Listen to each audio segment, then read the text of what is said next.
సహోదరులారా, యేసు మన కొరకు ప్రతిష్ఠించిన మార్గమున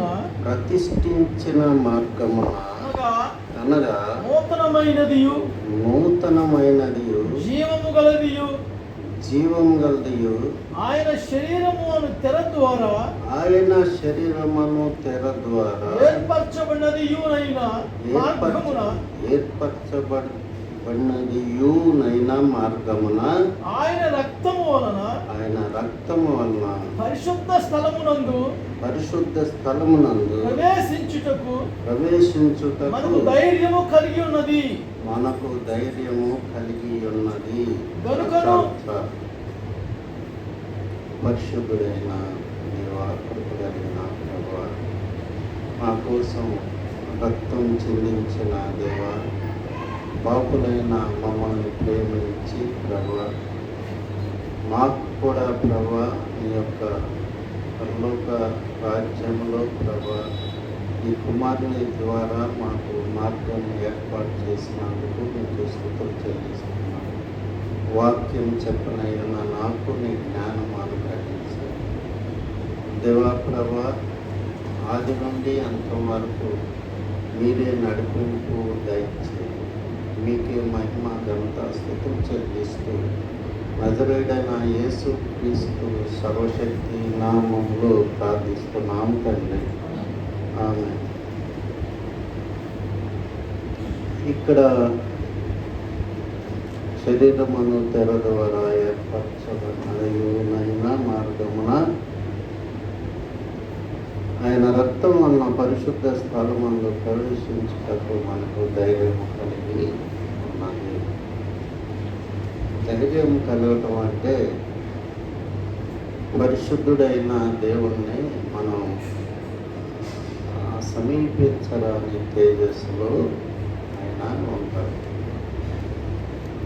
మనం ఏం చేసామంటే ఆయన స్వరూపంలో, ఆయన పోలికలో ఆయన మనం చేయగా మనం పాపం చేసి ఆయనకి ఎంతో దూరం అయ్యామన్నమాట. ఎంతో ఆయన అసలు చూడని, ఆయన ఊహించడానికి కూడా వీళ్ళని దూరంలో మనం ఉన్నాం. అయితే ఆయన కుమారుడైన యేసుక్రీస్తు ప్రభు రక్తం ద్వారా సంధి చేసి మనల్ని తండ్రితో సమాధానపరిచాడని కొలస్సీలు 1:16 కూడా మనం చూస్తాం. కాబట్టి మనకి ధైర్యం అనేది కుమారుని ద్వారా మనకి కలిగింది. అందుకు ముందు పరిస్థితి ఏంది? ప్రధాన యాజకుడు మాత్రమే సంవత్సరానికి ఒక మారు అక్కడ పోయి పరిశుద్ధ స్థలంలో మన పక్షాన ఆయన రక్తాన్ని ప్రోక్షిస్తాడు. అట్లా కాకుండా మనమే యాజకులుగా దేవుడు చేశాడు. మనకి పేతురు పత్రిక 2:9 ఎప్పుడు చదువుకుంటాం? చీకట్లో నుండి ఆశ్చర్యకరమైన వెలుగులోనికి మిమ్మల్ని పిలిచిన వానికి గుణాశ్రయము ప్రచురణ చేయి నిమిత్తం ఏర్పరచబడిన వంశము పరిశుద్ధ జనము దేవుని సొత్తైన ప్రజలైన. కాబట్టి నిజంగా మనం ఆలోచిస్తే పరిశుద్ధ జనమ, యాజకులమా, బాధులమా ఏం కాదు, అన్నీ నో. అయితే రక్తం క్వాలిఫికేషన్ మనకి ఇచ్చిందన్నమాట.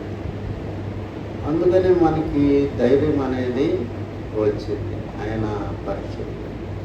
ఇదే ధైర్యం అనే మాట మనకి హెబ్రీలు 4:16 కూడా మనం చూస్తాము. హెబ్రీలకు రాసిన పత్రిక 4వ అధ్యాయము 16వ వాక్యం. గనుక మనము కనికరింపబడి సమయోచితమైన సహాయము కొరకు కృప పొందునట్లు ధైర్యముతో కృపాసనమునొద్దకు చేరు. కృప అనేది లాకి వ్యతిరేకమైన పదం అన్నమాట. లా ప్రకారం మరి మనం ఆయన దగ్గరికి వెళ్ళటానికి వీల్లేదు. అయితే కృప అనే అనే దాంతో మనం చాలా దేవుని దగ్గర నుంచి పొందుకోవటానికి దేవుడు మనకి సహాయం చేశాడు. కృపాసనం దగ్గరికి వెళ్ళి మనం ఏం అడిగినా దేవుడు మనకి ఇచ్చే పరిస్థితి దేవుడు మనకి కల్పించాడు. మనం యోహాను సువార్త 14:13 మీరు నా నామమున ఏమి అడిగినానో తండ్రి కుమారుని యందు మహిమపరచబడు నిమిత్తము దాన్ని మీకు చేస్తున్నాం. ఏం అడిగినా అంటే మనకు అర్హత ఉంది అడగటానికి. కొన్ని అడిగినా అని అంటున్నాడు ఆ దేవుడు, కొన్ని అడిగితే ఈ మాత్రం నేను గ్రాంట్ చేస్తున్నానని అంటున్నాడు. ఏం అడిగినా నేను దాన్ని తండ్రి కుమారుని ముందు మహిమపరచబడు నిమిత్తము దాన్ని మీకు చేస్తాను. మనకి యెహెజ్కేలు గ్రంథం 20వ అధ్యాయంలో మీరు ఆ కనాను యొక్క బొమ్మల్ని వీటిని మీరు పూజిస్తున్నారు, ఎప్పుడు మిమ్మల్ని అగ్నితో నాశనం దహించి వేయాలని అనుకున్నాను, కానీ నా నామానికి మహిమ తెచ్చుకోవడానికి నేను ఆ పని చేయలేదు అని దేవుడు మనకి చెప్తారన్నమాట. కాబట్టి ఏ యోగ్యత లేని మనకి దేవుడు ఎన్నో యోగ్యతలు ఆయన రక్తం ద్వారా మనకి సమకూర్చాడు. ఎఫెసీయులకు రాసిన పత్రిక 1వ అధ్యాయము 7వ వాక్యములో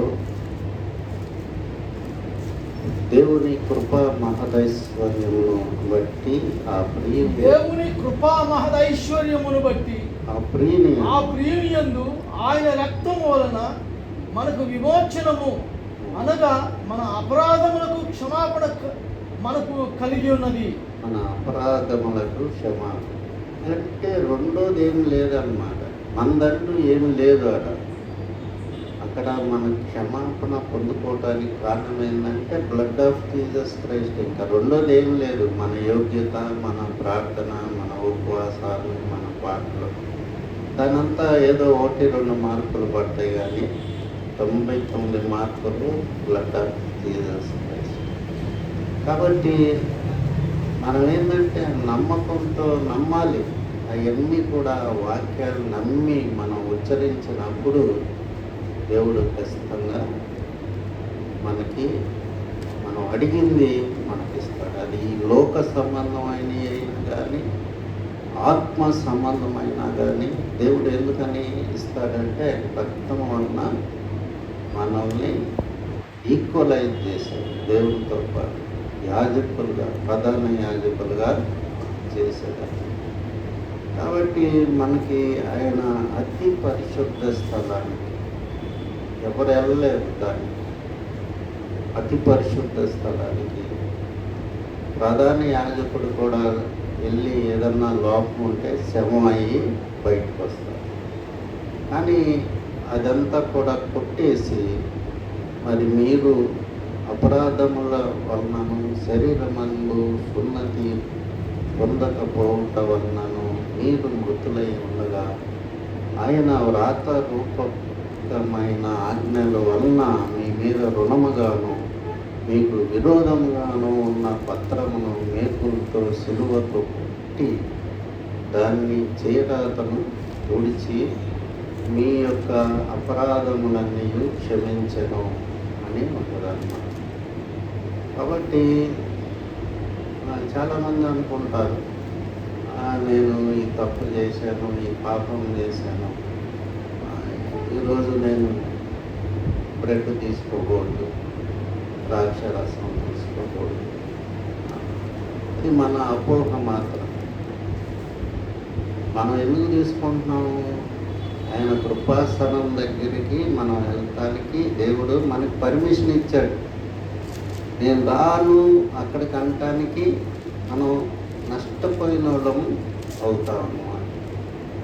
ఇంత తప్పనది ఆ క్షణాలు అక్కడికి వచ్చి పాపినైనా క్షమించు ప్రభువా, నా కోసం నీ రక్తం చిందించేవాడిని నేను నమ్ముతున్నానని మనం ఒక ప్రార్థన చేసినట్లయితే దేవుడు వెంటనే వారికి చేస్తాడు.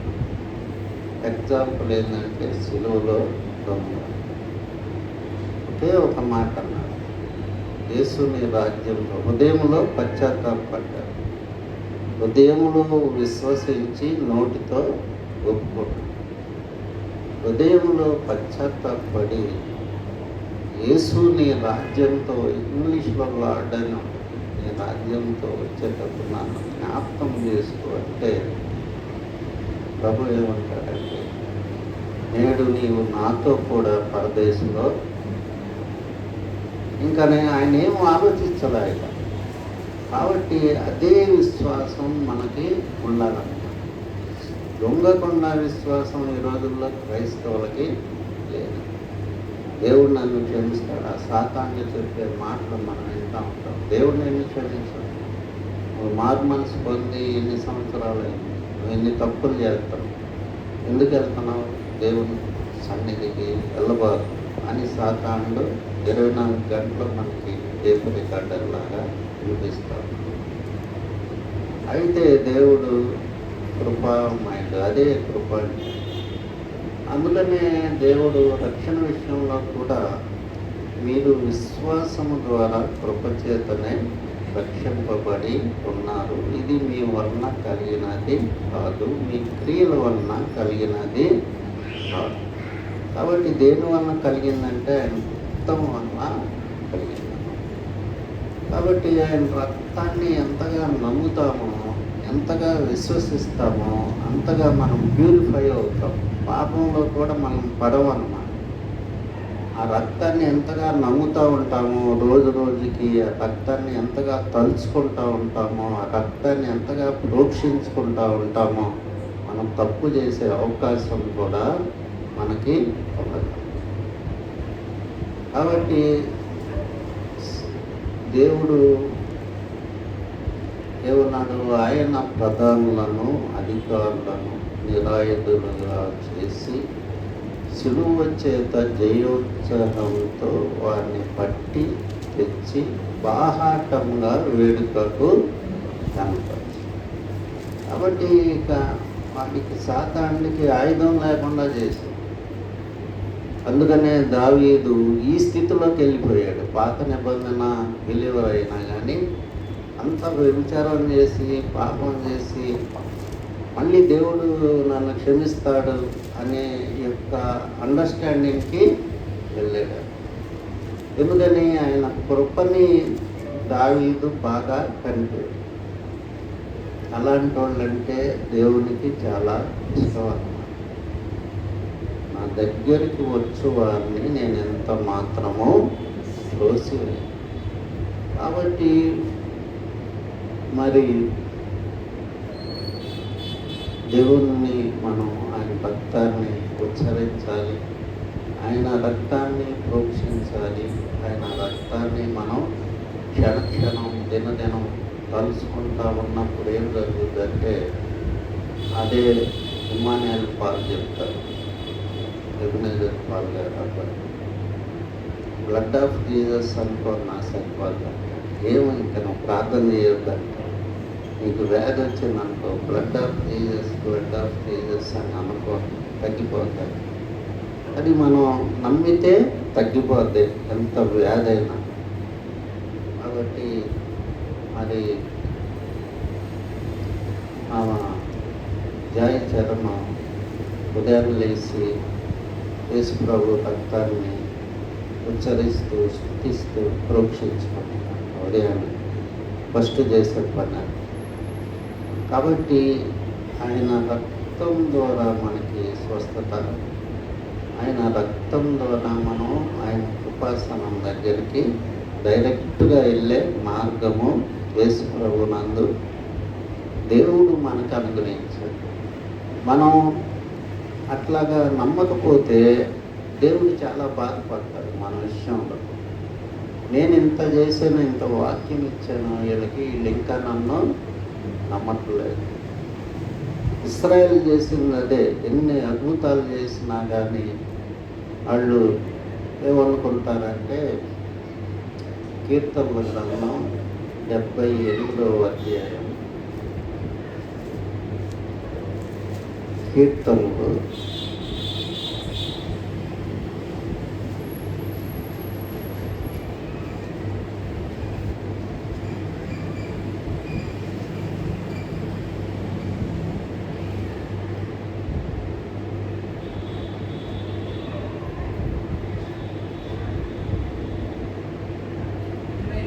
18, 19.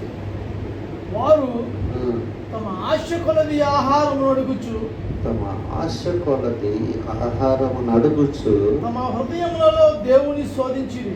తమ హృదయములలో దేవుని శోధించిరి. ఈ అరణ్యములో దేవుడు భోజనము సిద్ధపరచగలడా అనుచు, ఈ అరణ్యంలో దేవుడు భోజనము సిద్ధపరచగలడా అని అనుచు, వారు దేవునికి విరోధముగా మాట్లాడిరి. వారు దేవునికి విరోధముగా మాట్లాడతారు. ఇక్కడ వాళ్ళు దేవుడికి కొంతవరకే శక్తి గలవాడు, సర్వశక్తి మంతుడు అనేది వాళ్ళ యొక్క క్రియల్లో మనకి వ్యక్తమవుతూ ఉంటుంది. అదే వాళ్ళ పోషిస్తాడా, అప్పుడంటే ఏదో చేశాడు, ఇప్పుడు ఏదో చేస్తాడు దేవుడు. అలాంటి విధంగా వాళ్ళు మరి దేవుణ్ణి శోధించి దేవుణ్ణి నమ్మలేదు. దేవుని వాక్యాన్ని నమ్మకపోతే ఏం జరుగుతుందంటే పాపంలో పడిపోతుంది. అది ఏ పాపం అన్నా కానీ, గర్వం కావచ్చు, అసూయ కావచ్చు, కోపం కావచ్చు, ఏదన్నా దేవుని వాక్యాన్ని మనం నమ్మకపోతే ఖచ్చితంగా మనకి వెనక్కి వెళ్తా ఉంటాం మన ఆత్మీయ జీవితం. కాబట్టి గట్టిగా నమ్మాలి వాక్యాన్ని. కాబట్టి మనకి దేవుడు కృపాసనం దగ్గరికి అతి పరిశుద్ధ స్థలంలో డైరెక్ట్గా ప్రధాన యాజకుడిలాగా ప్రవేశించడానికి కావలసిన ధైర్యము ఆయన రక్తం వలన మనకి చేయడం. అదేవిధంగా 1 యోహాను పత్రిక 1వ అధ్యాయం 7వ వాక్యంలో ఆయన వెలుగులో ఉన్న ప్రకారం మనం వెలుగులో నడిచిన ఒకరికొకరు అన్యోన్య సహవాసం కలవారమై ఉందము. అప్పుడు ఆయన కుమారుడైన యేసు రక్తము ప్రతి పాపము నుండి మనలను పవిత్రులుగా చేయు. ప్రతి పాపం, అది చిన్నదే కానీ పెద్దదే కానీ, అది పాస్ట్ కానీ ప్రజెంట్ కానీ, ఎప్పుడు పాపమైనా కానీ అది పవిత్రులుగా మనల్ని చేస్తుంది. ఎందుకని ఆ వాక్యం మనకి ఇవ్వబడిందంటే మనం ఖచ్చితంగా పాపం చేస్తామని ఆయనకి తెలుసు. అయితే దేవుడు అవకాశం అన్నమాట, దాన్ని క్షమించు ప్రభువా, నీ రక్తంలో నా పాపాన్ని కడిగి. అదే మాట ఇప్పుడు 9వ వాక్యంలో కూడా మన పాపములను మనం ఒప్పుకొని ఆయన నీతిమంతుడు, నమ్మదగిన వాడు, నీతిమంతుడును గనుక ఆయన మన పాపములను క్షమించి సమస్త దుర్నీతి నుండి మనలను పవిత్రులుగా చేయు. సమస్త దుర్నీతి నుండి మనలను పవిత్రులుగా చేయు. కాబట్టి సాతానుడు ఉన్న ఒక ఆయుధం ఏంటంటే అపరాధ భావం పెట్టి డిప్రెషన్లోకి తీసుకెళ్ళే ఆయుధం సాతానికి ఉంది. నువ్వు తెలిసి కూడా ఈ పాపం చేసి నువ్వు మరి నీకు శిక్ష ఖచ్చితంగా వస్తుంది. దేవుడు నిన్ను అంగీకరించాడు, నువ్వు దేవుని సన్నిధికి వెళ్ళబాకు. ఎందుకు వెళ్తున్నావు? ఈ విధమైన తలంపులు అపవాది మనకి పెడతావు. అందుకనే దేవుడు ఇంత ఖచ్చితమైన వాక్యాన్ని మనకు ఇచ్చాడు. పేతురు అడుగుతాడు యేసు ప్రభు ఎన్నిసార్లు క్షమించాలని. మత్తయి 7:17 ఎన్నిసార్లు క్షమించాలంటే 7 సార్లు అంటే 7 to the power of 7 అంటారు కొంతమంది. అన్నిసార్లు మనం క్షమించాలి అని చెప్తాడు. మరి అన్నిసార్లు క్షమించాలని చెప్పిన దేవుడు ఎందుకు క్షమించాడు? ఉందా అది? మత్తయి 17:18 సరే. అందుకు యేసు అందుకు యేసు అతనితో ఇట్లనెను, అతనితో ఇట్లను 7 మారులు మట్టుకే కాదు, 7 మార్లు మట్టుకే కాదు 77 మారుల మట్టుకని నీతో చెప్పుచున్నాను. 77 మార్లు మట్టుకని మీతో చెప్పుచున్నాను. కాబట్టి అన్నిసార్లు క్షమించాలి అని చెప్పిన దేవుడు ఇన్నిసార్లు నువ్వు ఎందుకు చేసావు పాపం అని ఖచ్చితంగా మనల్ని అడగడం. లూకా సువార్త 7వ అధ్యాయంలో ఒక పాప స్త్రీ ఉంటుంది.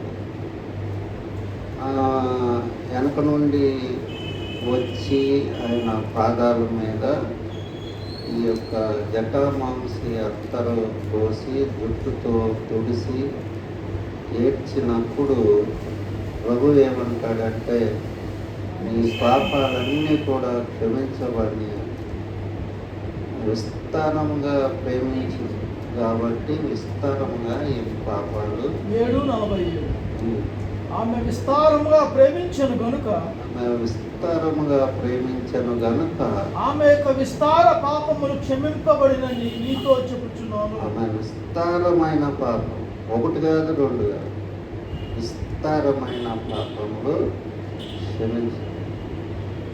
కాబట్టి ప్రేమించిందంటే అర్థమైంది, ఆయన నమ్మిందా.